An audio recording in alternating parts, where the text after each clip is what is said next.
Voilà, bonsoir mes chers amis. Alors, comme on l'avait annoncé la semaine dernière, cette semaine ça va être en direct. Donc, je voudrais avant tout remercier la famille Sarfati qui nous accueille chaleureusement, gentiment dans cette demeure qui est maintenant et synagogue et Beth Midrash, bon Hachem, qu'elle soit toujours remplie de Torah et de joie. Vraiment, c'est ce qu'on vous souhaite de tout cœur. Et comme on l'a fait avant, mais j'aimerais, puisqu'on m'a posé la question et je vais le faire, dédicacer spécialement ce cours pour l'élévation de l'âme, le Nishmat, Malka Sultana Taïta, Bat Florence Myriam Simcha. Voilà, comme ça sera.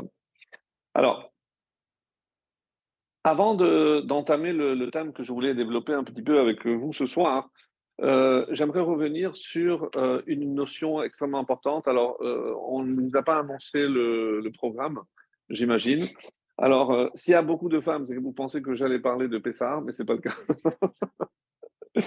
Non, est-ce que je dois te cachériser? Comment cachériser? Non, non, non, ça, moi, je ne viens pas de Jérusalem que pour ça. Donc voilà. Alors, non, mais s'il y a des questions à la fin, vraiment avec grand plaisir. De toute façon, on n'est pas pressé, on est là pour la soirée. Mais ça, Hachem. Donc, c'est un peu plus, voilà, réfléchir sur. C'est le livre, pour ne pas dire la paracha, que aucun rabbin n'aime. Parce que parler des corbanotes, des sacrifices, c'est tellement technique, c'est tellement un peu rébarbatif qu'on se dit qu'est-ce qu'on va nous raconter voilà, c'est un sacrifice pour le public et pour le rabbin, croyez-moi. Parce que qu'est-ce qu'on va raconter? C'est pas. Donc, la difficulté quand on aborde un thème pareil, c'est essayer d'actualiser pour vous montrer que finalement, on ne parle pas de choses anciennes. Quand la Torah nous parle, la Torah, autrement dit, Dieu savait parfaitement qu'on allait vivre, nous, le peuple juif, beaucoup plus de temps sans le temple qu'avec le temple. Donc, consacrer tout un livre sur 5, tout un livre entier, Vaïkra, à ce culte du temple, bon, même si c'est dans le Mishkan, le tabernacle d'abord, mais tout un livre qui va finalement servir à peu près, bon, les 40 ans qu'on est dans le désert, 300 ans lorsqu'on va rentrer avec le Mishkan en attendant la construction du temple, mais entre le premier et le deuxième temple, c'est 830 ans. Donc sur 2000 d'exil, on a passé beaucoup plus de temps sans le Beth Amikdash, sans le temple qu'avec. Donc finalement, à quoi ça sert? Alors on va essayer de nous rassurer. Comment? Non, si on l'étudie, c'est comme si on les faisait. On va essayer de remplacer parce qu'il y a les tfilotes, et les tfilotes, on les a fixés en fonction du moment de certains corbanotes. Un terme qui est traduit généralement par sacrifice, mais que je n'aime pas. Parce que quand on traduit par sacrifice, on perd l'essence même du mot korban, qui est la racine. Vous savez qu'en hébreu, il y a toujours une racine, qui est karov, karev. C'est-à-dire, il y a quelque chose qui nous rapproche. C'est le mot sacré aussi. Pardon? C'est le mot sacré. C'est le mot sacré. En français. Mais en hébreu, il n'y a pas du tout la notion de sacré. Il n'y a pas cette notion. Korban, c'est quelque chose que j'apporte et qui dit se rapprocher, ça veut dire que on s'est éloigné. Pourquoi j'ai besoin de me rapprocher? Parce que je me suis éloigné. Alors, j'aimerais commencer par une petite anecdote. C'est une maman qui avait bon, malheureusement des problèmes un peu psychiques, etc., et qui s'est rendue chez la psy. Elle n'a pas trouvé avec qui garder sa petite fille, donc elle est venue avec sa petite fille, et elle a mis la petite fille de côté. Et à force de parler, la petite fille, bon, elle s'est occupée comme les petites filles savent le faire, avec son doudou. C'était un petit tissu. Bon, il y a des enfants qui affectionnent beaucoup le. Et à un moment donné, la petite fille lève les yeux et elle voit sa maman pleurer. Euh, Sans hésiter, qu'est-ce qu'elle fait, la petite fille, d'après vous? Elle court chez sa maman et elle lui tend son doudou. Alors, si vous savez, pour un enfant, ce que c'est le doudou, pour qu'elle essuie ses larmes, quelle est la réaction de la mère? Arrête de m'embêter, prends ton truc et va-t'en. Elle a besoin d'encore quelques sessions aussi chez le psy. Qu'est-ce que ça veut dire? Qu'est-ce que ça veut dire? Même chez l'enfant, on a tous ressenti un jour ce besoin de donner, d'apporter quelque chose à l'autre. Donc, on a besoin de sentir. Vous savez jusqu'où ça va? C'est qu'il y a des Chachamim qui ont posé une question vraiment étonnante. Quand vous voyez, par exemple, chez les animaux, lorsque la jument va donner naissance ou n'importe quel autre animal. Vous attendez quelques minutes et qu'est-ce qui se passe? Il est déjà autonome, il est déjà debout, il commence à courir autour de sa mère. C'est-à-dire, il n'y a pas la phase apprentissage que nous on appelle l'enfance. Donc, il y a des sages qui ont posé la question, finalement, à quoi elle sert cette phase? Vous vous rendez compte la perte de temps, excusez-moi de parler aussi crûment, pour les parents, échange les couches, il faut apprendre à parler, il faut apprendre à marcher, mais c'est un investissement, un temps énorme. Et de toute façon, on va oublier, nous, est-ce que quelqu'un se rappelle lorsqu'il avait 2 ou 3 ans ce qu'on a appris, comment on l'a appris? Certainement pas. Et j'ai trouvé qu'il y a une réponse tellement belle. C'est quoi la réponse? D'après vous, peut-être les femmes peuvent trouver la solution. C'est pourquoi c'est une étape indispensable et pour les parents et surtout pour les enfants? Ça crée le lien sacré. Ouais. Non, c'est lourd. Ah non, mais, ah oui, non, il faut être au taquet, attendez. Non, non parce qu'en hébreu, on lit à l'envers, comme je viens d'Israël.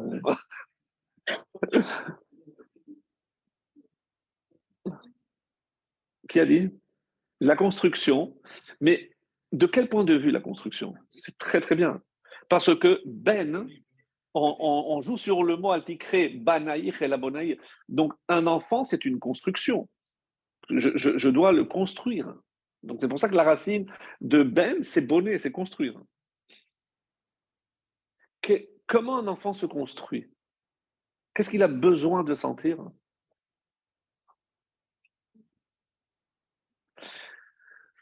L'enfance, c'est pour que on va grandir en sentant et en sachant qu'on nous aime.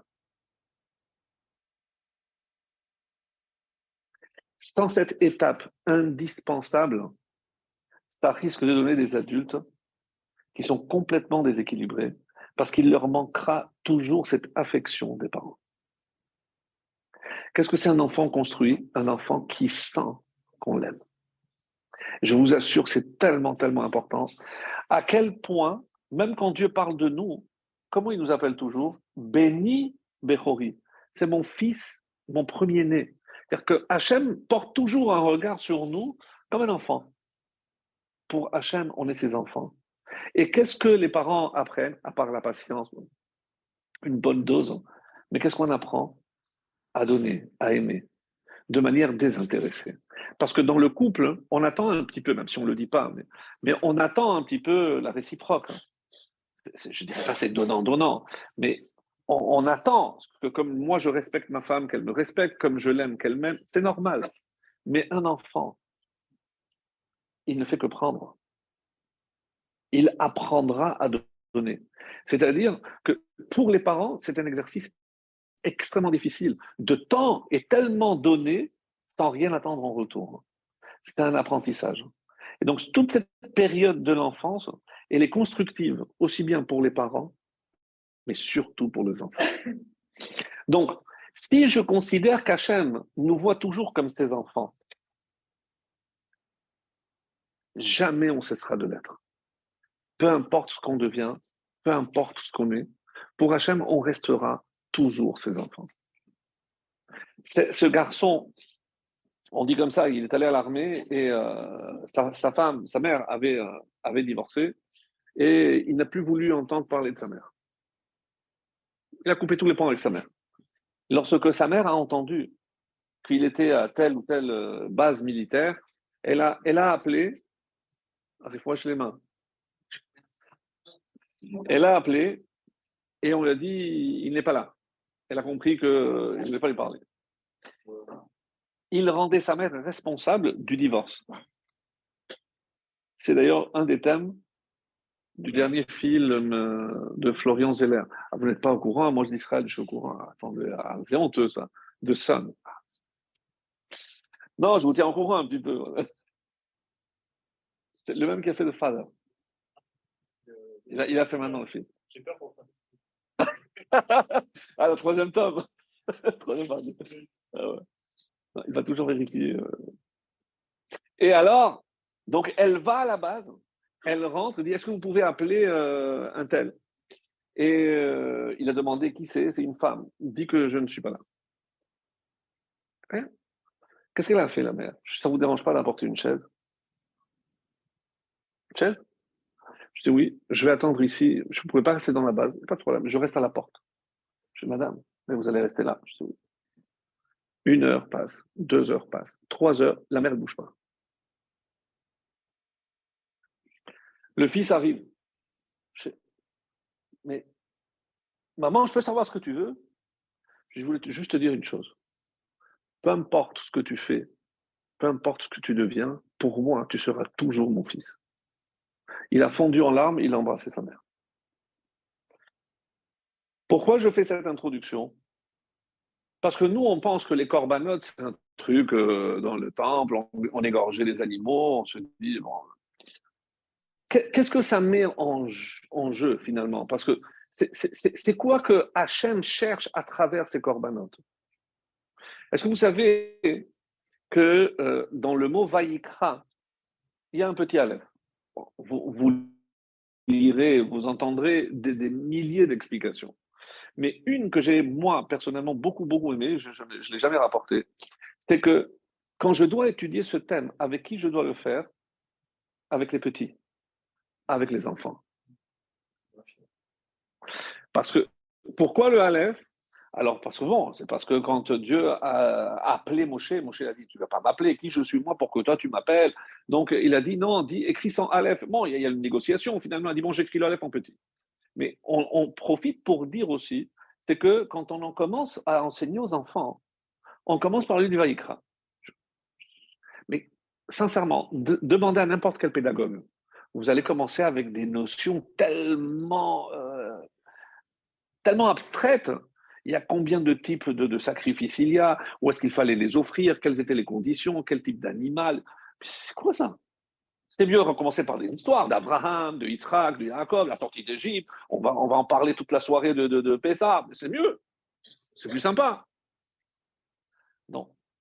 Alors on pose la question, le Midrash apporte une réponse extraordinaire. Puisqu'on va parler de quelque chose pour s'occuper de ce qui est pur. Pour pouvoir comprendre l'essence de ce qui se cache dans le livre de Vaïkra, il faut avoir un esprit pur. Qu'est-ce que ça veut dire un esprit pur? Pas de méchanceté. Pas lorsque on va, par exemple, expliquer que quel rapport, moi j'ai fauté, j'apporte un animal, je l'égorge, et ça va me pardonner. C'est quoi ça? Ça paraît presque barbare.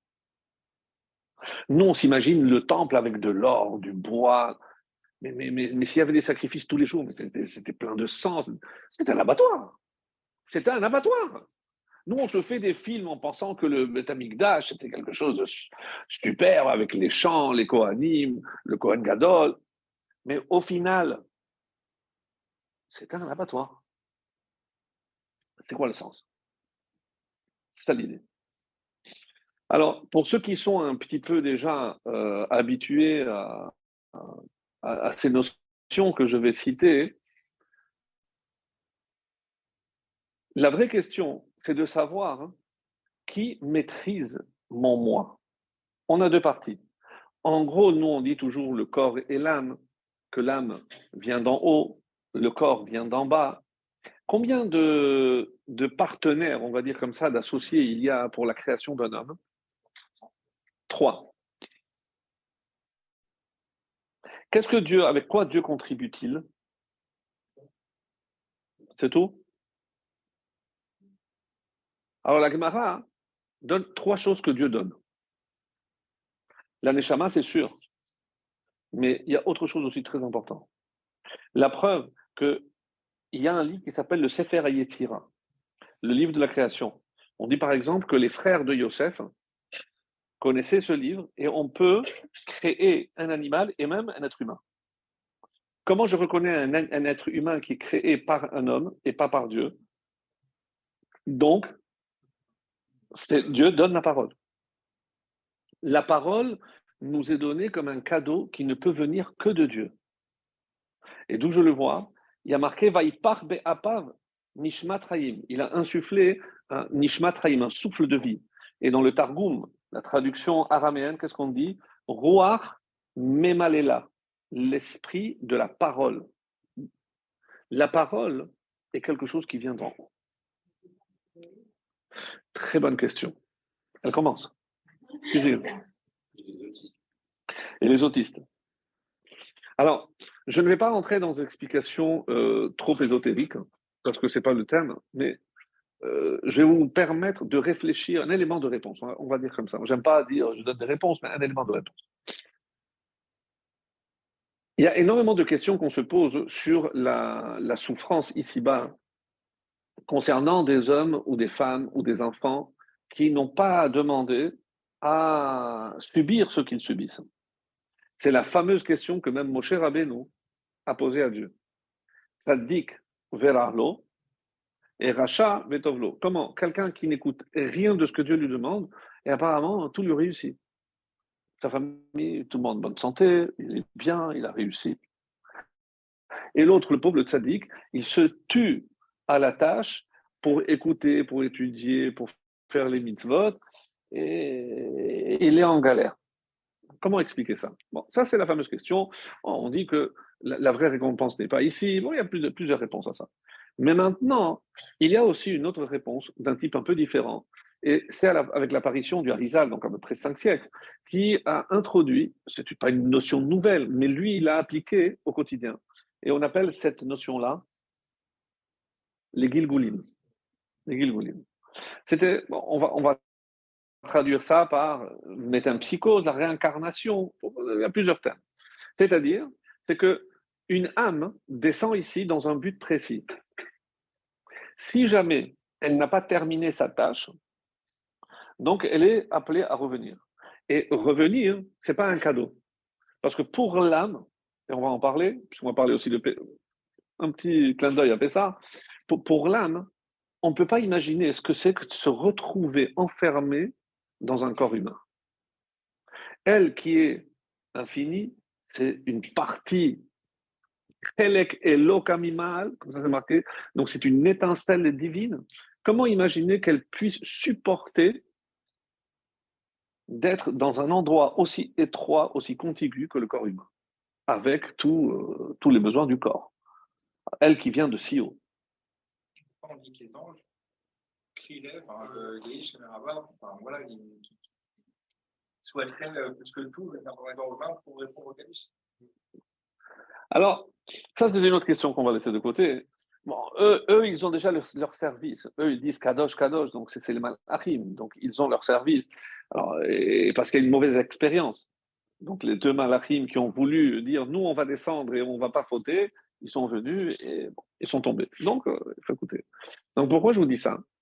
Par exemple, si imaginons que quelqu'un pendant toute sa vie a fait extrêmement attention à tout ce qu'il disait. Et une ou deux fois dans toute sa vie, il a dérapé. Il a dérapé. Donc il faudra qu'il revienne pour réparer ces 2 fois qu'il a dérapé. Et comme il a beaucoup de mérite, qu'est-ce qu'Hachem lui rend comme service? Il le rend mieux. Comme ça, c'est sûr qu'il dira rien. C'est dur. Non, non, je ne suis pas en train de dire. Ah oui, oui, c'est dur. Bah, oui, d'accord, mais moi, je n'ai pas dit que c'était facile. C'est très dur. De la même façon, un aveugle, etc. Donc, parce que pour nous, on ressent ça comme une punition. Parce que on n'a pas la bonne vision des choses. On a une vision parfaite. Ça ferait mieux, ouais. La vérité, ouais. Mais c'est un cadeau. Il devrait. Mais ça veut dire qu'il faut le mériter. Il faut le mériter. C'est pour ça qu'on. Bon, bah. Oui, oui, oui, oui. Ça, c'est déjà un niveau. Après, il peut revenir en animal. Comme ça, c'est sûr qu'il ne parlera pas. Mais c'est une punition parce qu'il descend de niveau. Donc, on ne va pas rentrer. Mais voilà, il y a des explications. C'est sans rentrer encore dans tous les détails. Pardon? Oui, oui, oui. Donc, il y a les 4 niveaux, Domem, Sommet, Achai et Medaber. Et c'est pour ça que quand on va faire le classement des 4 niveaux de la création, l'homme est appelé pas Ish, pas Adam, pas mehaler, medaber.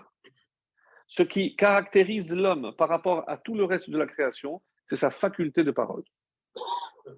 Nous, on ne se rend pas compte, mais l'exercice que l'on fait maintenant, par exemple, vous écoutez, moi je parle.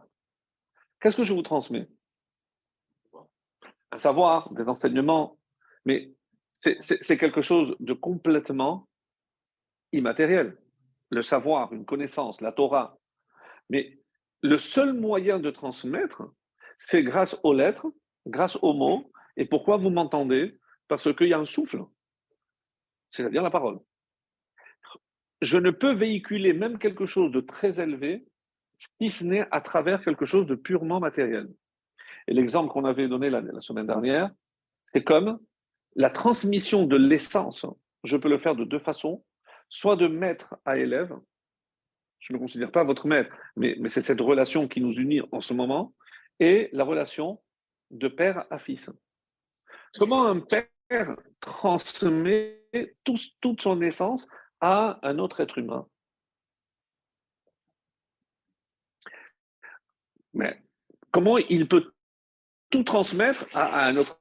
Du coup, c'est le fils. Mais comment il le fait? La parole? Vous êtes trop élevé pour moi. Pas du tout. Je n'ai pas dit comment il éduque. Mais vous êtes parti trop loin. Avant même. Avant même. Avant.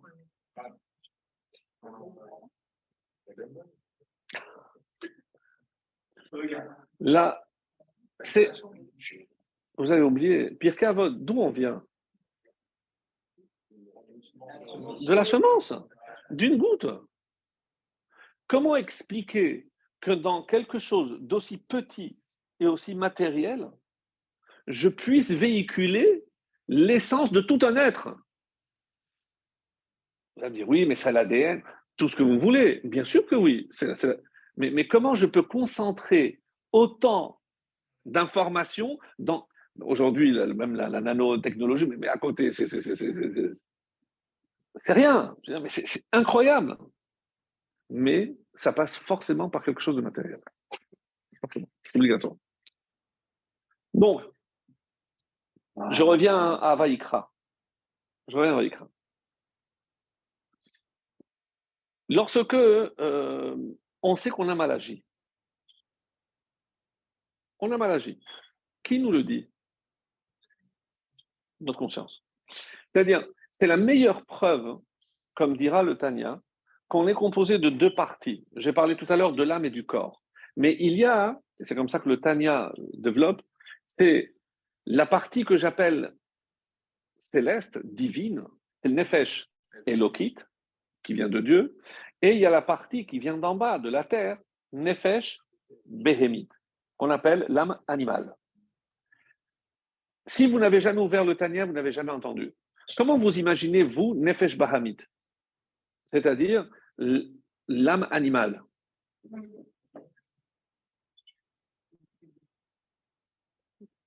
Si on parle de besoin, ben, c'est comme la Gemara dit, ben, on partage certains aspects avec l'animal.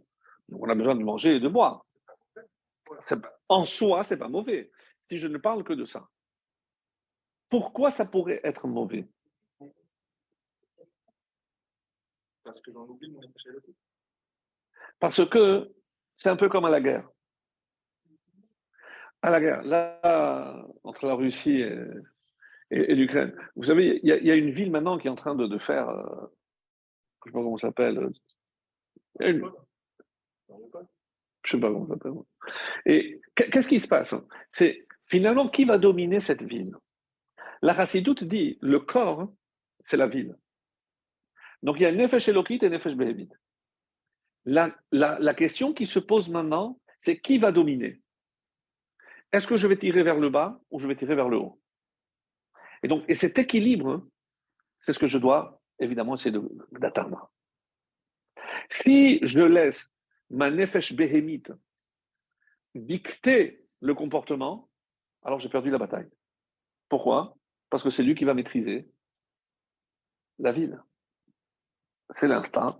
Et donc, je vais de plus en plus m'éloigner de mon véritable but. De la même façon, quand j'ai parlé de Nefesh Behemit, alors, quelle est la solution? Il y a un Pirkei Avot qui dit que la récompense d'une mitzvah, c'est quoi? C'est une mitzvah. Et la récompense d'une avera, donc il y a, d'abord c'est pour nous enseigner que tout ce qu'on fait a une conséquence. Une bonne action, je traduis comme ça, entraîne une bonne action, et une mauvaise action entraîne une mauvaise action. Des fois dans la vie, je fais quelque chose et je me demande, est-ce que c'était bien ou pas? Qu'est-ce qu'on répond? Regarde ce qui vient après. Bravo. Regarde ce qui vient après.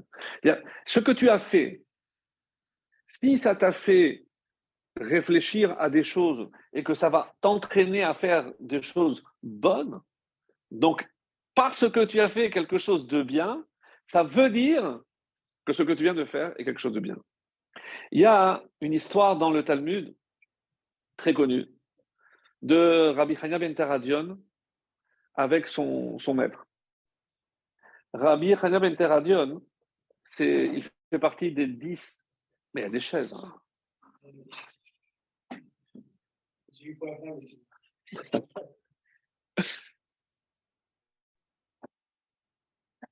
n'y a pas de souci. Donc, son maître l'a appelé et il lui a dit, j'ai entendu que malgré les décrets, l'interdiction d'enseigner, tu réunis encore des juifs pour enseigner la Torah. Oui, maître. Je dis, mais tu te mets en danger, tu ne devrais pas.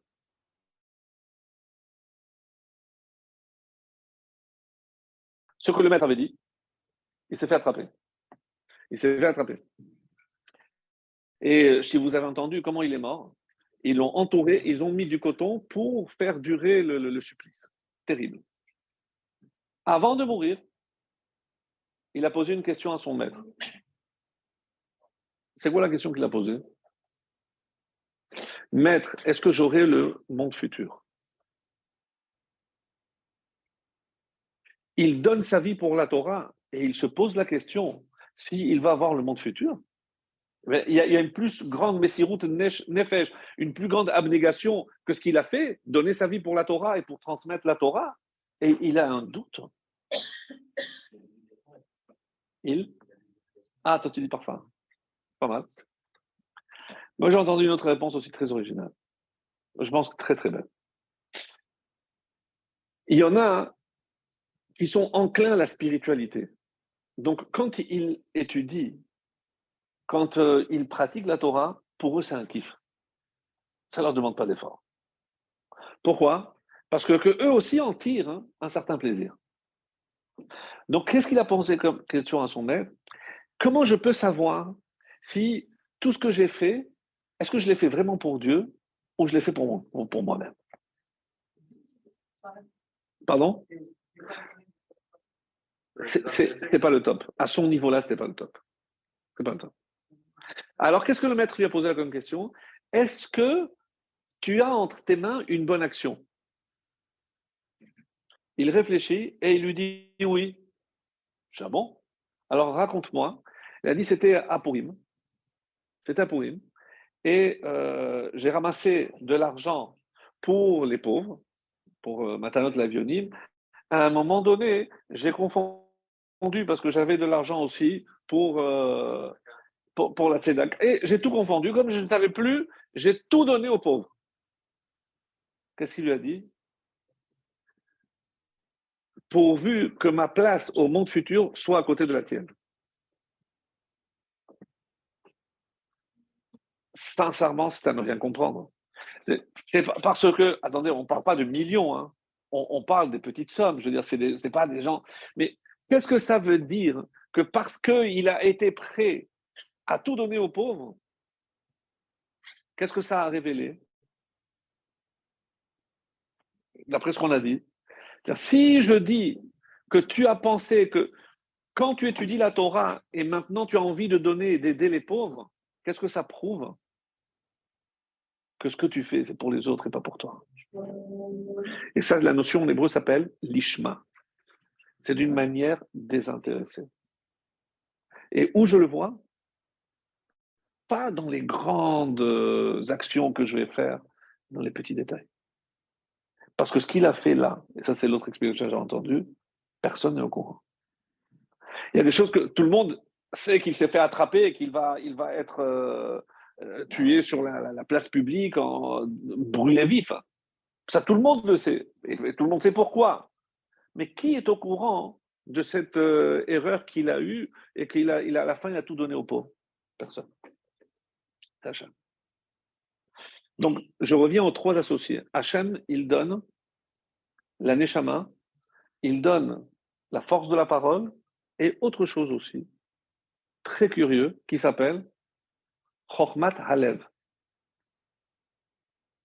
C'est quoi? La sagesse, l'intelligence du cœur. C'est pas l'intelligence intellectuelle, c'est l'intelligence du cœur.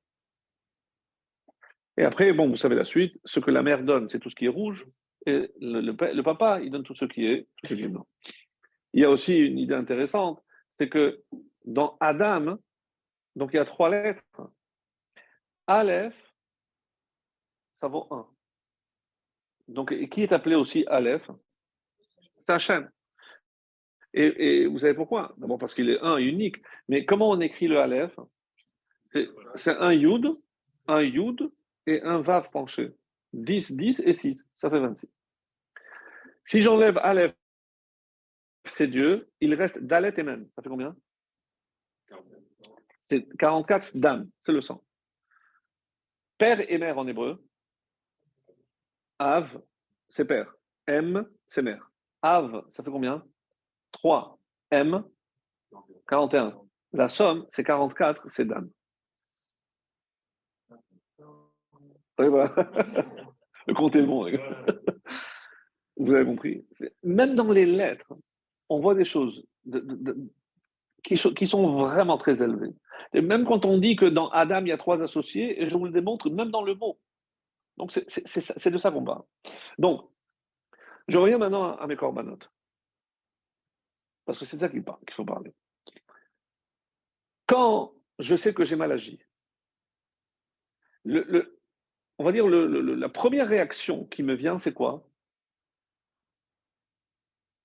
Quelle est la première étape qui me ramène vers le bon chemin? La honte, culpabilité, le regret. En hébreu, c'est charata, le regret. Je regrette d'avoir fait. C'est pour ça que j'ai posé la question. Mais comment je sais que c'était mal? Au fond de moi, je n'ai pas besoin qu'on me le dise. Je sais que j'ai mal agi. Pourquoi? Parce que tout le monde est doté. Je peux faire la sourde oreille, ne pas écouter ma nefesh elokit, ma partie divine. Mais je sais qu'elle est là. Et de temps en temps, elle ne m'a pas empêché de faire. Mais elle est là pour dire, ah, je l'avais dit. Maintenant quoi? Maintenant, il y a donc la charata. Et là, on va voir plusieurs types de réactions. Quelqu'un qui regrette sincèrement. Le Yetzer Hara, est-ce qu'il va le lâcher? Il dit, ça y est, il a fauté, c'est bon? Pardon? Et c'est une histoire chassidique. On dit que un jour, euh, c'était un juif qui a raconté, un juif de Russie, il aidait énormément de juifs à sortir, à quitter le pays. Je sais qu'il s'est fait attraper. Il s'est fait attraper, donc un petit séjour en Sibérie pour lui rafraîchir les cellules grises, et sans livre, sans rien. C'était vraiment Et un juif, il réfléchit. Il est éreinté par le travail, il regarde, et il a vu une scène très curieuse. Il a vu une toile d'araignée avec une araignée. Et à un moment donné, il y a un moustique, une mouche, qui est venue et qui s'est fait attraper par la toile d'araignée. Quelle est la réaction de la mouche? Elle se débat comme elle peut pour sortir, pour sortir. Et donc, nous, on se dit, mais maintenant qu'elle est attrapée, l'araignée va sortir. Non, l'araignée l'attend. Lorsque la mouche était épuisée, à un moment donné, elle tombe. Et dès qu'elle tombe, l'araignée se jette dessus. Il réfléchit, il a dit, ah, je viens de comprendre quelque chose. Bon, il n'y a que ces juifs-là pour penser à ça. C'est pas la nature qui les intéresse, mais qu'est-ce que j'apprends de la nature? Donc en fait, qu'est-ce qu'il a déduit? Ben, l'araignée, c'est comme le Yetzer Hara. Il m'a fait fauter, donc je suis tombé dans les filets. D'ailleurs, c'est l'expression. Mais c'est pas à ce moment-là qu'elle se jette sur nous. Qu'est-ce que le Yetzer Hara, il attend? Qu'on tombe. Je n'ai pas compris. Mais j'ai fauté. Mais c'est pas ça. La faute, elle est humaine. Qu'on faute, c'est normal. Mais qu'est-ce que le Yetzer Hara va pousser à faire? Eh ben, si de toutes les façons, maintenant, j'ai fauté, si déjà je mange à Kippour, alors déjà, je fais un jambon beurre. Ah, si déjà. Si déjà. C'est ce qu'on appelle en hébreu l'Aïstaglout. Et ça, c'est la force du Yetzer Hara. Vous comprenez la nuance? C'est-à-dire que tu es fauté, mais tout le monde peut fauter. Et comment on dit? Ça dit que c'est quoi? Sheva Yipol. Il tombe, mais il se relève. Qu'est-ce qu'il se relève? Il ne se laisse pas abattre par le Yetzer Hara. Tout le monde peut tomber. C'est ça ce que Vaïkra vient nous enseigner. Parce que tout ça, c'est quoi? Ah, vous savez, on parle de la Haggadah. Donc, si Hachem nous avait fait sortir, Dayenu. Si nous avait donné le Dayenu. Si nous avait apporté devant le Har Sinaï sans nous donner la Torah, Dayenu. Tout le monde saute dessus. Mais alors, on vient faire quoi, David? Qu'est-ce qu'on a obtenu?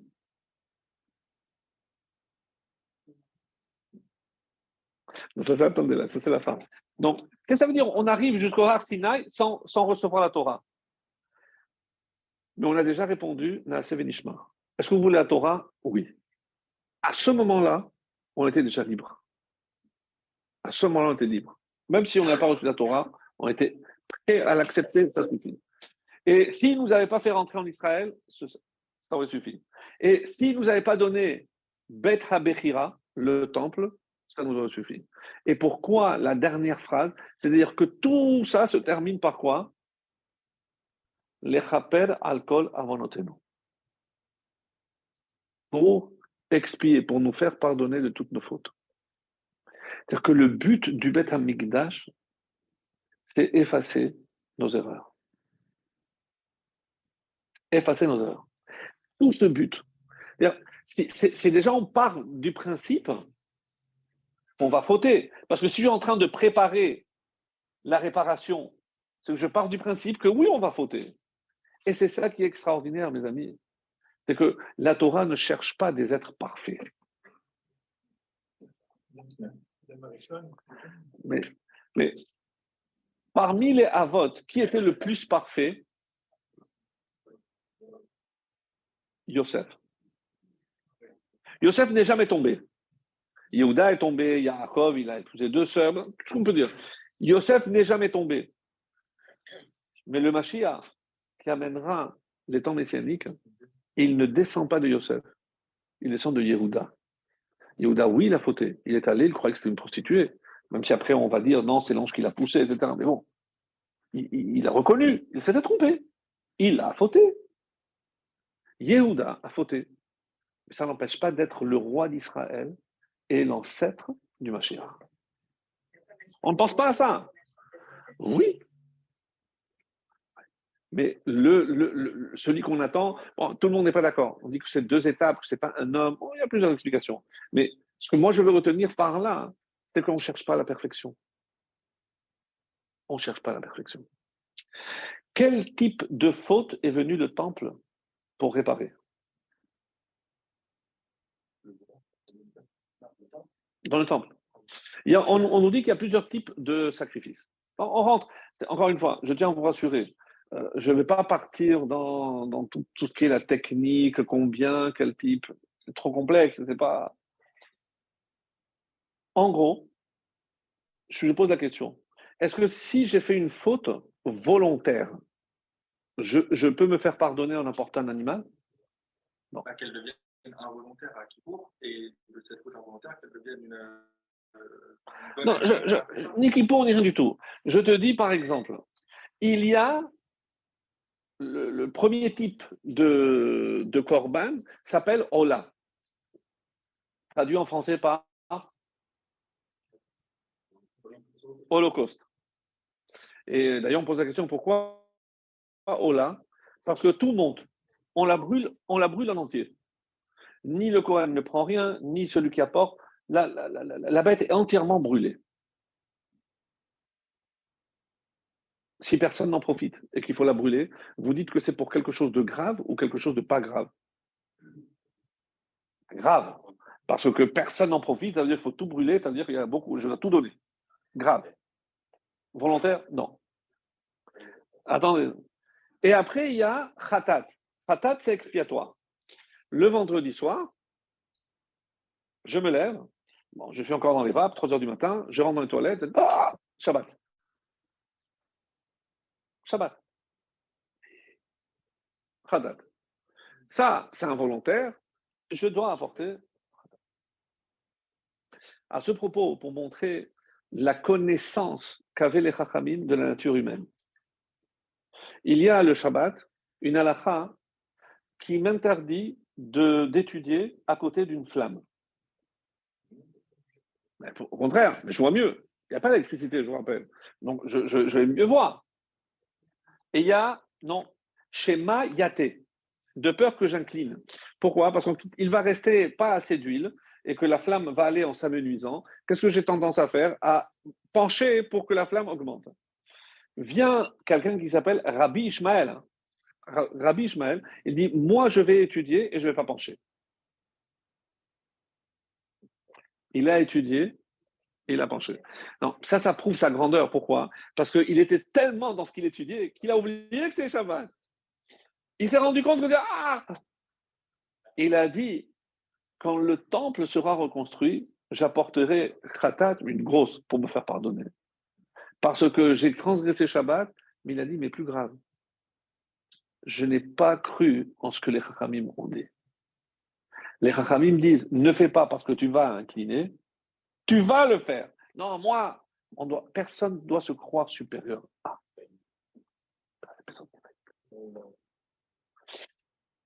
Donc, khatat, expiatoire, c'est pour des fautes par inadvertance. Oui, alors ça, le Kohen avait une partie et une partie qui était brûlée, mais le Kohen, il profitait au moins de quelque chose. Comme je viens de dire, khatat vient pour une faute par inadvertance. Il y a 40, je ne me rappelle plus exactement combien, de cas de khatat, et c'est si jamais je fais cette même faute volontaire, c'est chayav mita, chayav karet. Donc, cette même faute faite volontairement entraîne obligatoirement la mort. Donc, c'est des fautes graves. Mais ça c'est allumé. C'est comme allumé. Donc, si ça, c'est déjà assez grave. Donc, qu'est-ce que ça peut être? Oh là,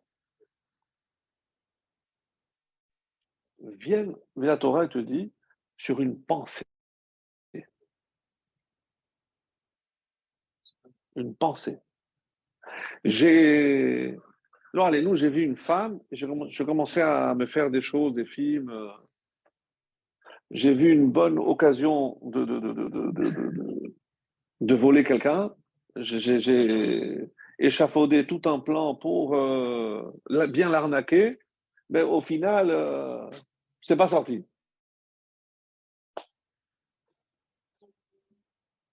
Qui sait? Qui peut savoir ce qu'il y a dans ma tête? Que Hachem. Donc, qu'est-ce que la Torah vient te dire? À qui tu vas donner cet animal? À Hachem, c'est que lui qui connaît. Il n'y a que lui qui sait ce que tu as fait. Mais les Racham disent non, c'est plus grave que ça.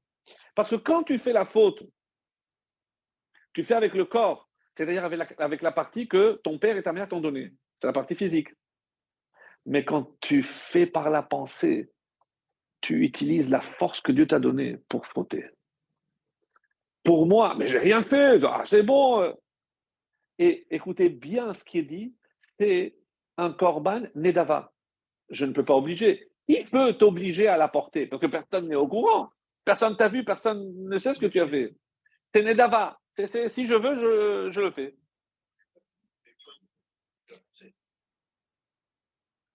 C'est Ola.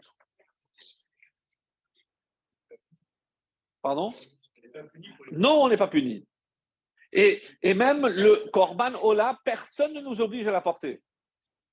C'est ma bonne volonté. C'est-à-dire si je suis honnête. Dans la suite, un détail qui va peut-être révéler toute l'importance.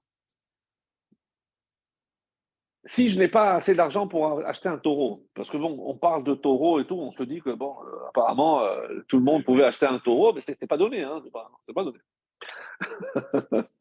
Et bon, pour que les Kohanim, ils méritent, je n'ai pas dit le contraire, eux, ils se donnent, ils se sacrifient pour la bonne cause, donc au moins qu'ils en profitent. Quand, je suis en train de dire là, comment ça s'appelle? Le taureau. Non, pourquoi j'ai parlé du taureau? Voilà, ceux qui n'ont pas les moyens. Alors, si je n'ai pas les moyens, alors qu'est-ce que je peux apporter? Une colombe. Une colombe. Non, je apporte une colombe. Donc, c'est pas. Non, comme certains disent que la religion, c'est pour les riches. Non. Donc, il y a. Oui. Oui.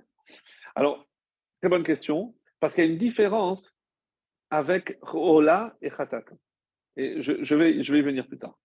Donc, quelqu'un qui n'a pas les moyens d'apporter un taureau, il apporte de la volaille, il apporte une colombe. Et là-bas, il est dit, si par exemple, j'ai eu une mauvaise pensée, mais j'ai fait aussi une erreur, une faute par inadvertance, donc je dois apporter deux. On pose la question, laquelle passe d'abord? Est-ce que je fais Ola d'abord ou Khatat d'abord? Ola, parce que la pensée avant.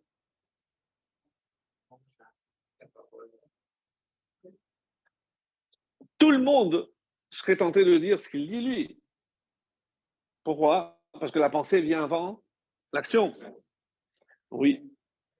Mais comme, c'est comme ça que l'explication est très belle. C'est mais Ola, au final, c'est un cadeau que je fais à Hachem. Ou je peux dire l'inverse, un cadeau que Dieu me fait. Mais parce que je ne suis pas obligé. Comment je peux, si j'ai eu un différend avec quelqu'un, est-ce que je peux venir lui offrir un cadeau? D'abord, il faut que je m'excuse pour ce que j'ai fait. Donc d'abord, j'apporte le khatat. J'élimine cette faute et maintenant je peux venir apporter. Voilà. Pardon? Oui, avec sa femme. Ben, sinon, le cadeau risque de se trouver ailleurs que là on pensait. Ouais, ouais. Et l'enseignement, mais c'est la semaine prochaine, on va dire, et à quel endroit on offrait l'Aola? C'est à l'endroit où on faisait la khatat. C'est au même endroit, et c'était où? Au nord. Safon. C'était au nord. Donc, il y a les quatre coins, donc au nord. Et pourquoi on offrait l'Aola au même endroit que la khatat? On dit pour ne pas faire honte à ceux qui avaient fauté. Une mauvaise pensée, ça arrive à tout le monde. Une mauvaise pensée, ça peut arriver à tout le monde. Mais quoi? Ah, même lui aussi, il a apporté un khatat. Donc, quand je le vois, au final, en fait, je ne sais pas si c'est pour une mauvaise pensée, une mauvaise action. Et comme ça, pour ne pas. Alors, il y a. Pardon? Excellente question, bravo. C'est la question qui est posée. Je dis, mais oui, je vais attendre et je vais voir. Et comme ça, je saurai. Mais oui, mais c'est très, très bonne remarque. Toi, tu devais faire la Gemara. Peut-être.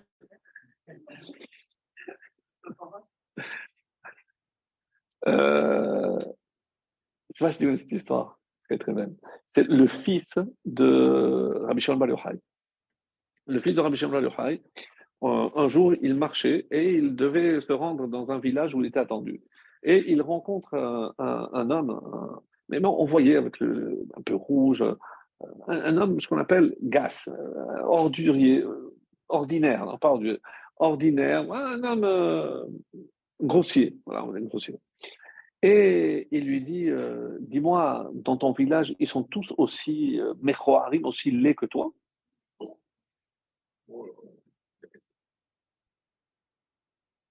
le fils de Rabbi Shimon ben Yochai. Le fils de Rabbi Shimon ben Yochai. L'autre, il le regarde, il lui dit tu as raison, mais tu sais à qui tu devrais poser la question? À celui qui m'a fait. À ce moment-là, qu'est-ce qu'il a fait, Rabbi Elazar? Il est descendu de son âne, il s'est mis par terre, il lui a demandé pardon. Je dis, je te pardonne pas. Et ils ont marché jusqu'au village sans se parler. Quand ils arrivent, tout le peuple, tout le village est venu accueillir Rabbi Elazar, le fils de Rabbi Shimon ben Yochai, vous imaginez? Et il se retourne, fait, c'est pour lui, je fais une prière pour qu'il n'y ait pas beaucoup comme lui en Israël. Ah, comment tu parles? Tu parles? Il a dit, voilà, je vous racontais ce qu'il a fait. Et ils lui ont dit, s'il te plaît, pardonne. Il faut que tu pardonnes. Et il a dit à une condition. Et il rajoute en hébreu, chez Yehe Ragil, basé, c'est qu'ils ne prennent pas l'habitude de faire ça. Fin de l'histoire. Qu'est-ce que vous avez compris? Vous imaginez sincèrement que le fils de Rabbi Shimon ben Yochai, il va humilier un juif en public comme ça? Qui a dit les gens devant Donc, le juif offensé, il a dit, j'espère qu'il n'y en aura pas beaucoup comme lui. Alors les autres, ils ont fait pression pour qu'il pardonne. Et il a dit, je pardonne à condition qu'il n'ait pas l'habitude de se comporter comme ça. Quel rapport? Quel rapport? Quel rapport? Écoutez bien. C'est votre question de tout à l'heure. Il y a des corbanotes qui sont zachar, mâles, et il y a des corbanotes qui sont nekeva. Dans le texte, regardez bien, c'est le début de Vaïkra, chapitre 4, plus exactement. Nefesh kitecheta bishgaga. S'il y a quelqu'un qui a fauté par inadvertance. Mikol mitzvot Hashem, parmi toutes les mitzvot, qu'il n'aurait pas dû faire. Ve'asam et achad menas, il en a fait une. Donc si c'est un Kohen, il doit apporter un part. Parce que c'est pour pour l'ensemble. Si c'est toute l'assemblée qui s'est trompée, la même chose. Mais c'est non. Si c'est un juif qui a fait par inadvertance, ve'evi korbano, c'est irat izim. Là, il apporte, c'est irat, une chèvre. C'est irat izim temima nekeva. Là, il apporte une femelle. Alors que pour tous les corbanotes, oh là, tout est masculin. Pour khatat, c'est féminin. Quel rapport avec ce que je suis en train de dire? Quand je vois un juif et que je le juge par son apparence, que je le juge par son apparence, je dis, mais j'espère qu'il n'a pas beaucoup comme toi. J'espère que. Comment tu peux te permettre comme ça? Qu'est-ce qu'il a vu, Rabbi El-Lazar? Quand quelqu'un faute volontairement, il y a notre type, c'est délictif, c'est hacham. À ce moment-là, on dit que pourquoi, quelle est la différence entre un mâle et une femelle? C'est Rambam qui apporte cette différence. C'est que on a vu, par exemple, par rapport au don de la Torah. Kotomar les Bet Yaakov, Vetaged l'Ibné Israël. Comment je parle aux femmes? Comment je dois parler aux femmes? Avec douceur. Avec douceur. Ils savent pas, ils savent pas. C'est pour ça qu'ils vont dans les BD. Et il faut parler avec douceur. Et quand il s'agit des hommes, c'est avec dureté. Quand quelqu'un, je sens que il est tellement ancré dans la faute, parce que, qu'est-ce que ça veut dire Mechoar? Parce qu'il était laid et on parle du physique? Évidemment que non. On parle ici du fils de Rabbi Shimon ben Yochai. Donc il a vu que c'était un juif qui était immergé dans la faute. Et j'espère qu'il n'y en a pas beaucoup comme toi. Parce que Mechoar, c'est au sens propre, c'est quelqu'un qui est laid, mais laid, on parle de sa neshama. Il a vu qu'il était vraiment. Donc, qu'est-ce qu'il a fait? Un électrochoc. Il lui a, bon, voilà, il lui a parlé durement. Et qu'est-ce qu'il a dit à la fin? pourvu que tu ne le fasses pas souvent, ne prends pas le risque. Parce qu'un juif, des fois, en voulant le rapprocher, mais si tu es trop dur, tu l'éloignes plus que tu le rapproches. Ça, c'est l'enseignement magnifique de Rabbi Hazar. Altérer et Gil Bazé. Moi, à la fin, ça a marché, ton électrochoc, et c'est pour ça, quel rapport il lui dit, va parler. Il s'est rendu compte finalement qu'il restait connecté avec Hachem. Je continue à être le Fils de Dieu, même si j'ai fauté, même si je suis très loin. Alors, si tu as quelque chose à me reprocher, c'est parce que Dieu m'a fait ainsi. C'est-à-dire, il m'a fait avec la Nefesh Behemite. Qu'est-ce que tu voulais que je fasse? Mais sache que même si tu as suivi ta Nefesh Behemite, tu restes connecté avec Hachem. Et c'est ça ce que tout juif doit comprendre. Que même lorsque lui pense s'être déconnecté, ce lieu extraordinaire qu'on appelle le temple, ces actes, ces animaux que j'apporte, que j'appelle les sacrifices, c'est pourquoi faire?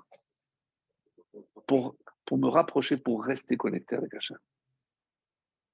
Quel est le message extraordinaire du Beth Amikdash et des Korbanot?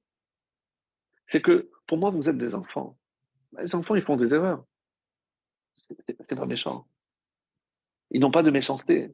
Ils ont la pureté. Donc moi, ce que je vous souhaite, que vous gardiez toujours cette pureté des enfants. Et que je sois toujours capable de vous voir comme des enfants. Ça, c'est le but des Korbanot. Et maintenant, on comprend pourquoi certains sont masculins et certains sont féminins. Parce que quand je dois parler à un juif qui a fait des erreurs, attention comment je parle. Surtout aujourd'hui, où l'art de la remontrance est devenu tellement, tellement difficile. Et je ne parle même pas par rapport à d'autres juifs, mais même par rapport à mes enfants. Même par rapport à mes enfants. Je ne sais plus si je dois être dur ou pas dur, où je me place. Un enfant, il n'a rien à faire de la tfila. C'est là. Non, en plus, le comble, c'est qu'il fait le début et la fin, mais le reste, ça, on ne fait pas à l'école. Mais quand tu lis un livre, tu le connais à l'avance? Non, mais tu connais les lettres, tu lis. Non. Il fait que ce qu'il connaît. Et on doit s'estimer déjà heureux. Allez, tu viens? Je suis trop fatigué samedi matin, c'est bon. Est-ce que je dois l'obliger? C'est concret. Là, ce que je vous demande, c'est du concret. Pardon? Moi, je suis son père. Est-ce que j'ai une obligation de l'élever, de l'éduquer? Oui. Est-ce que je dois l'obliger ou pas? C'est ma question. C'est simple. Je ne vois pas la théorie, la philosophie. Voilà, mon gosse, il a 12 ans. L'année prochaine, il va faire un bar mitzvah.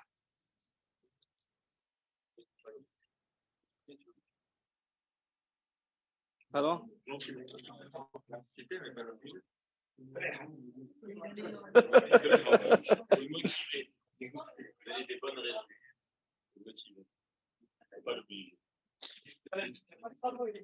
Michael, j'attends ta réponse.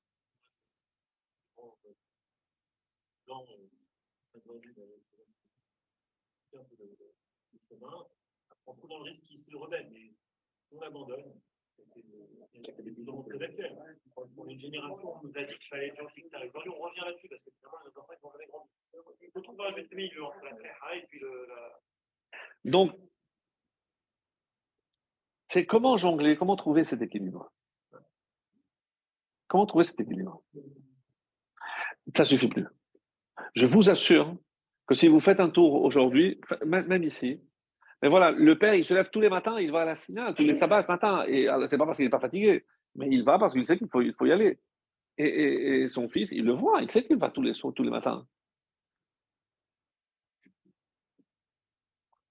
Il rentre à midi, il le voit encore en pyjama. Tu as fait la tefila? Ah non, papa, après.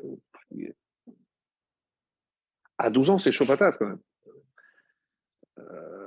Est-ce que je dois me montrer plus strict? Pas évident, hein? Pas évident. Non, c'est pas facile. C'est pas facile. Il faut changer de méthode. Ça, sincèrement, c'est la théorie.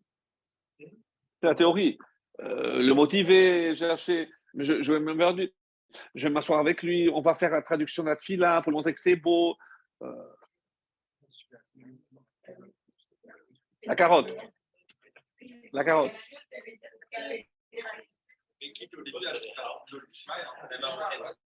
Qu'est-ce que je veux dire?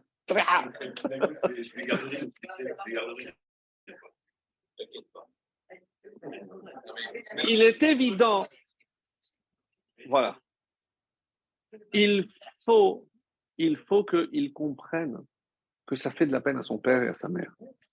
Des fois, ça leur fait rien non plus.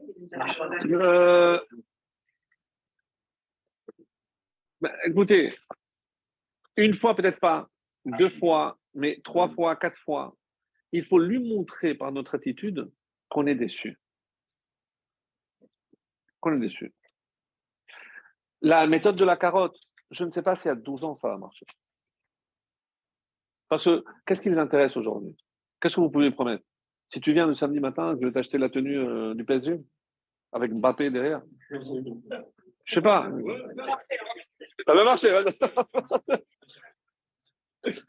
Ah ben, ça va vous coûter cher, hein, parce que chaque Shabbat, vous allez faire toutes les équipes. Hein.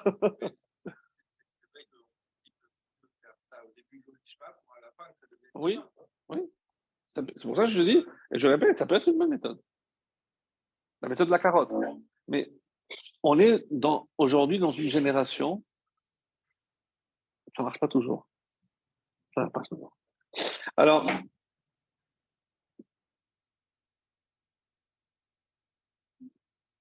vous savez d'où vient le problème? Vous avez parlé de l'exemple. Moi, je ne vous dis pas que c'est l'exemple du père. Moi, je dis que c'est l'exemple qu'il voit à la choule. Parce que s'il va et il voit que de toutes les façons, tout le monde papote, les adultes, ils passent plus de temps dehors à boire que dedans. Alors, lui, il assimile la choule à une récré. Je suis mieux chez moi. Ah, du coup, il va aller, mais pour rester dehors. Mais quelqu'un dit, ouais, mais il vient, mais il reste tout le temps dehors avec ses copains. Il y a quelque chose qui n'est pas passé. C'est-à-dire, c'est que donner envie, comme vous dites, c'est pas uniquement par la parole, c'est par l'exemple. Et pas l'exemple que du père. L'exemple parce qu'il n'a pas compris l'importance et la révérence que doit être celle qui doit être dans une synagogue. C'est comme si on allait dans le palais et on se trouvait devant le roi. Mais qui peut aller et parler au roi quand il veut? Mais la tfila, c'est quoi? Se trouver devant le roi. C'est donner envie, comme vous dites, mais il faut trouver tous les moyens. Et quelqu'un a donné cette réponse. C'est vrai qu'il n'y a pas une méthode infaillible, parce que chaque enfant est unique et chaque enfant est différent. L'instant est unique. Est unique. Mais retenir cette leçon, parce que c'est la pure vérité, ne jamais lâcher. Ne jamais lâcher. C'est la première condition. Et la deuxième, faire front ensemble. Parce que si le papa, pendant qu'il est à la choule, la maman, elle est restée, et bon, il faut préparer les 32 salades. Donc, il a fait la tefila. Ah ben, je ne sais pas, moi, je suis à la cuisine, je n'ai pas vu ce qu'il a fait. Non. C'est quand il faut qu'ils sentent que c'est une bataille, les deux. Et que pour les deux, c'est important. Parce que sinon, il va aller chez le maillon le plus faible. Ils sont très forts, très, très forts. Ils savent comment jouer entre les deux. Donc, ça, c'est bon. Donc, je voudrais revenir. Ouh là là. Je voudrais maintenant faire un clin d'œil à Pessah. Et ça rentre dans ce qu'on vient de dire. À Pessah, on dit que c'est Zman Cherutenu. C'est le temps de notre liberté. Alors, je vais le dire d'une manière qui va peut-être et très certainement vous choquer, mais qu'est-ce qui s'est passé à Pessah? Moshe nous propose l'option. La preuve, c'est qu'il y a 4/5 qui n'ont pas adhéré. Et c'est quoi l'option? On va changer un maître en chair et en os par un maître invisible. Qu'est-ce que j'ai gagné? Avant, le fouet, je le voyais. Maintenant, je ne le vois pas. je me lève le matin, je peux faire ce que je veux? Ben non, je suis contraint, il y a des plages horaires à respecter, le schéma du matin. Oui, je sais pas. Ben, je peux me marier avec qui je veux? Non plus. Je peux manger ce que je veux? Non plus. Donc, qu'est-ce que c'est Zeman Khérouté, non? Le temps de notre liberté. On aurait dû dire le temps de notre asservissement. On l'a changé, mais d'accord, mais on est encore asservi. Vous n'êtes jamais posé cette question? Mais si, mais si, bien sûr. Évidemment qu'il faudrait peut-être définir l'exil, il faut définir aussi la liberté. La définition de la liberté, je la laisse pour la fin. On a parlé tout à l'heure de ce que doit être considéré comme lorsque l'âme descend ici-bas, hein, elle est finalement prisonnière. Elle est complètement prisonnière. L'âme ne fait pas ce qu'elle veut. Et d'ailleurs, elle n'emporte pas toujours la bataille, que les choses soient claires. Alors maintenant, si les Chachamim disent que tous les exils portent le nom de l'Égypte, comment ça c'est marqué? Ça veut dire. Il faut que je comprenne comment on dit Égypte en hébreu, Mitzrayim. Mais je lis ce mot Metzarim. C'est des contraintes et des limites.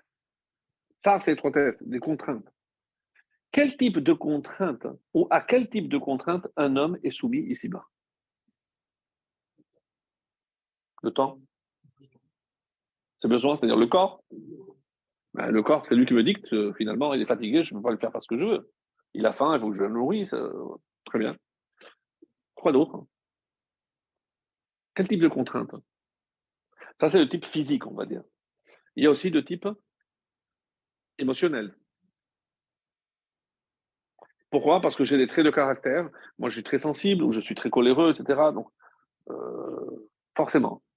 Intellectuel. Je peux aussi contraindre quelqu'un à penser.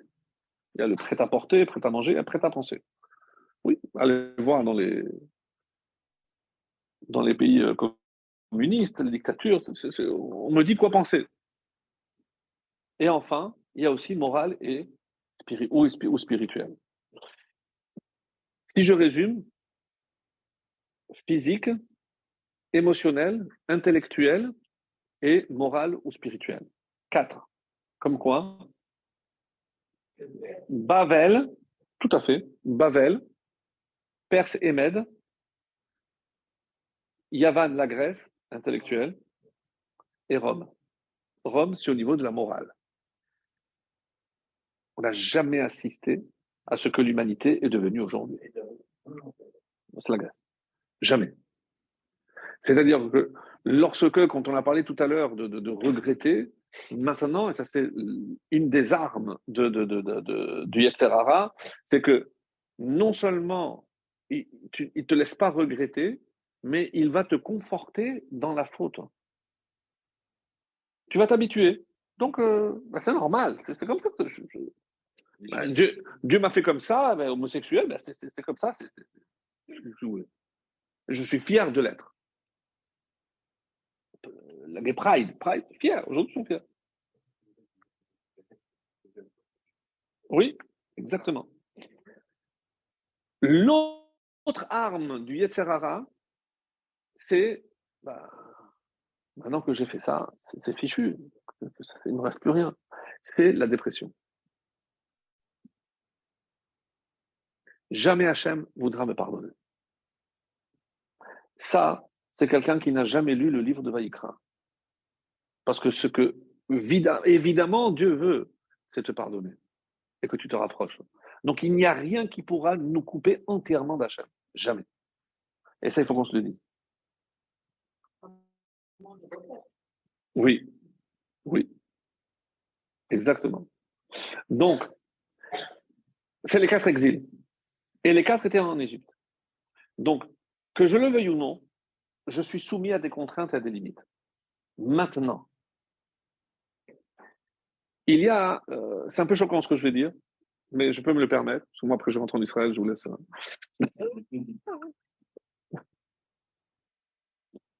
C'est dur.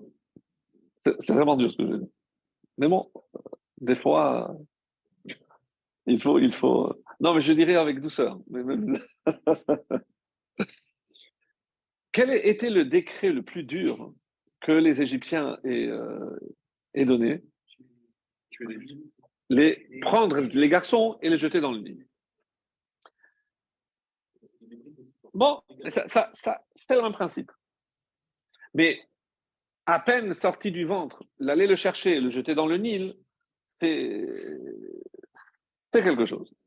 Mais vient dans le Talmud et nous dit qu'il n'y a aucun enfant qui s'est noyé. Je comprends pas. Je comprends très bien. Alors, il y en a dit le Midrash, qui a des miracles, etc. Maintenant, on va lire ça à un autre niveau. À un autre niveau. Suivez-moi. C'est pas très long, mais pourquoi les Égyptiens ont divinisé le Nil? C'est leur source d'argent, c'est grâce à ça qu'ils gagnaient l'argent. Leur source de vie, c'est grâce à ça. Étant une région où il n'y avait pas du tout de pluie, ils devaient toute leur économie, leur subsistance au Nil. Donc, qu'est-ce qu'on déduit de là? On a tendance à diviniser ce que l'on considère comme étant notre source de revenus. Le Nil. Prendre un enfant et le jeter dans le Nil,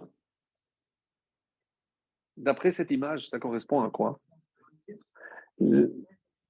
L'élever avec l'idée que ce qui compte dans ce monde, c'est comment et par quels moyens je vais réussir. On m'avait suivi ou pas? Non. Non, je vais tout seul.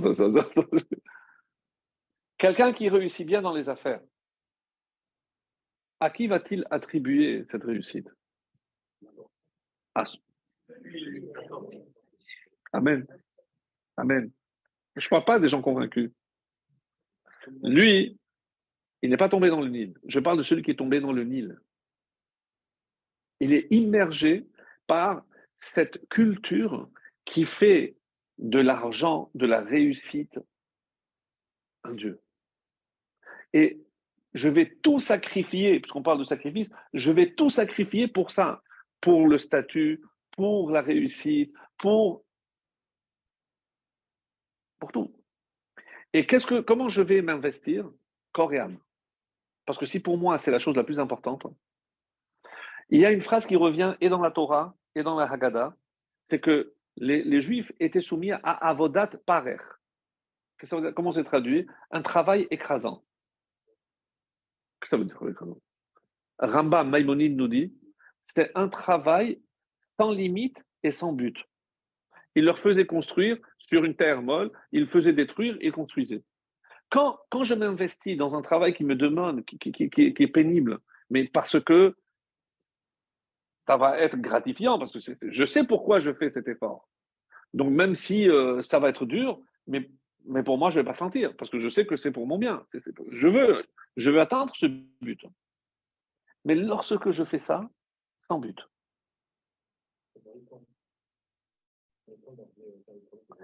Oui, et avec des plages horaires complètement absurdes, les travails des hommes aux femmes, les femmes. Mais c'est complètement. Qu'est-ce qu'ils voulaient? Briser l'esprit. Briser l'esprit. C'était pas constructif. Même prendre des prisonniers et leur faire des routes, c'est quand même intelligent. Je veux dire, ça va servir à quelque chose. Je me dis, ben, ça servira à d'autres, même si moi je termine en prison, mais au moins je fais quelque chose.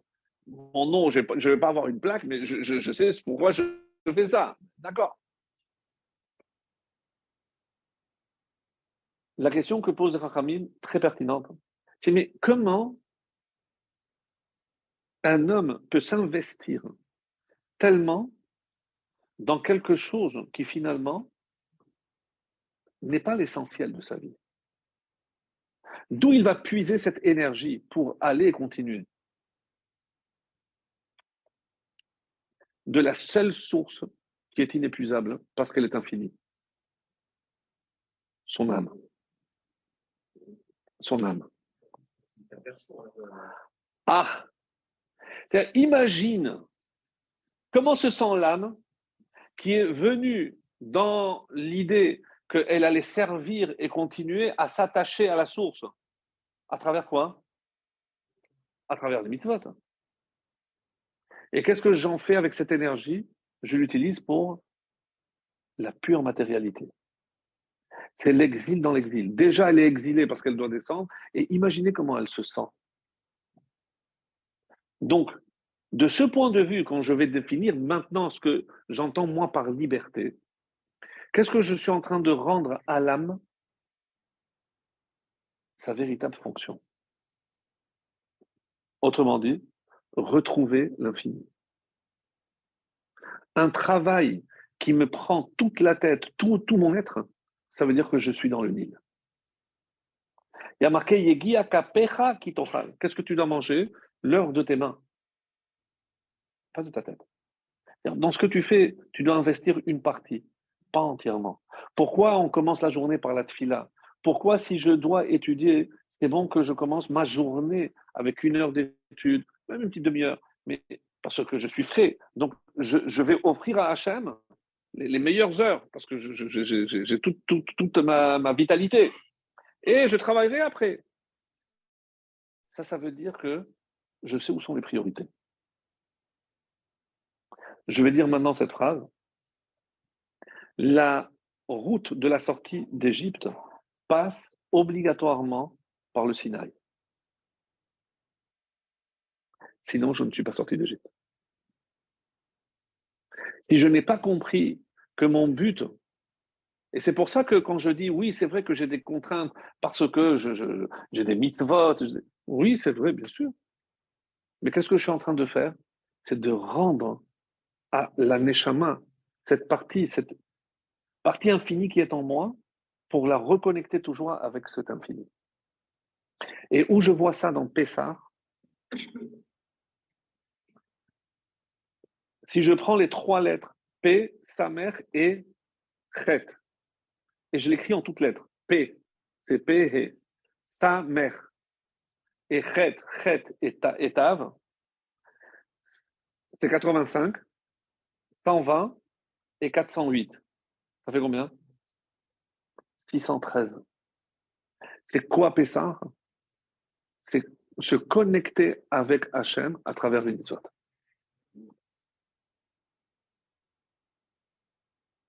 Et Pessah, Pessah, 148. Comme quoi? Comment je dis éternité en hébreu? Netzach. Netzach, 148. Pessah, 148. Si j'ai compris le message de Pessah, je me connecte avec l'éternité. Soit je reste asservi et je laisse la Neshama sous l'emprise de la Nefesh HaBehemit, et là c'est elle qui va dominer la ville appelée le corps, soit j'ai compris et je profite de ce que Pessah va m'apporter, parce que Pessah, c'est toujours dans Vaïkra. Vaïkra, Tzav, c'est à ce moment-là, pour que je comprenne le but ultime du juif. Parce que finalement, si je peux travailler, je peux réussir, mais une fois que j'aurai 1 million, je voudrais 2, je voudrais 3, sans limite et sans but. Le Nil. Oui, vraiment, mais vraiment. C'est-à-dire, c'est même dans un monde aussi matérialiste dans lequel nous sommes, le juif est le seul qui peut se considérer libre. Parce que lui, il a compris l'essence de cette liberté. Et tant que je suis libre, je reste connecté avec Hachem. C'est pour ça qu'on méritera, Be'ezrat Hachem, de venir et offrir des sacrifices, mais comme un don dans le 3e temps que nous verrons très vite. Voilà.